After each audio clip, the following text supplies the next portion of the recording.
It's easy to adopt a tell it like it is posture when we read and hear things that we don't understand or find frustrating. But that isn't the same thing as speaking the truth in love. And I know in our world today, one of the difficulties is deciphering the truth. But to tell it like it is more often an anxiety triggered defense mechanism. It's not working towards a solution, and most of the time it doesn't resolve anything. It basically only adds fuel to the fire. I think this has become a key issue in our culture. We're all talking past one another. We want our voices to be heard, but we think that by speaking louder we'll eventually accomplish something. But the problem is no one's listening because everybody's busy doing the same thing. We assume that we have these informed opinions, but it's all too predictable.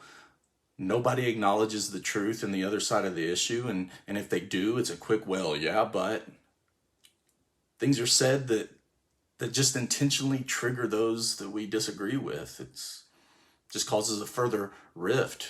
We grasp onto our own corners, not because it's right, but because we're in a constant state of being triggered.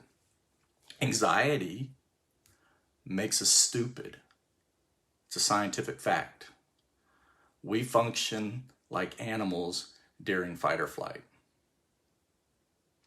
I haven't been innocent of it, but I know that if I'm going to be predictable, I want to be predictable in my stance for Jesus, not the Republican or the Democratic Jesus, not the black or white Jesus, not even the American Jesus. I'm not saying it's easy, but it is simple. As I've often said before, it's the way of love.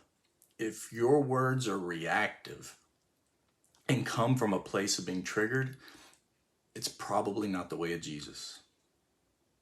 Maybe ask him, well, Scott, are you saying that I can't be angry? No, I'm definitely not saying that. But in your anger, let's seek not to sin. Don't assume that Jesus always agrees with you. Don't assume that Jesus doesn't see any truth on the other side. Be humble enough to be quick to listen and slow to speak. And when you do speak, and especially when you act, make sure it's to build a better world rather than to contribute to its demise. And before we say a quick amen to that, can we first ask, what role do I play in keeping the problem in place? That's the kind of questions I've been asking myself, and that's the kind of questions I've been asking God to reveal in me. And I hope that you'll join me. Proverbs 18:2 says, a fool takes no pleasure in understanding, but only in expressing his opinion. Let's not be that fool.